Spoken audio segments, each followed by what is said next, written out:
Ito na yung luto nating munggos, guys. Ayan, with dilis and simple lang, cabbage.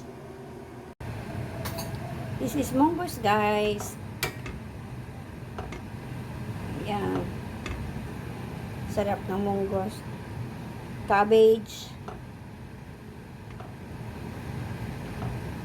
Ito. Dilis. Yung mga dilis. Simple lang ang sahog, guys. Dilis at saka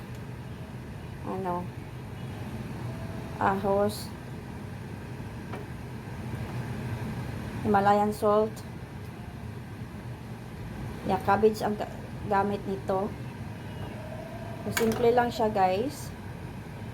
Kunti lang yung sabaw niya. Napakasarap, napaka-healthy yung sabaw. Kaya, yan.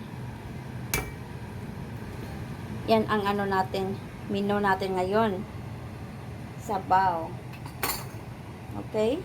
Ito na yung luto nating munggos, guys. Ayan, with dilis and simple lang, cabbage.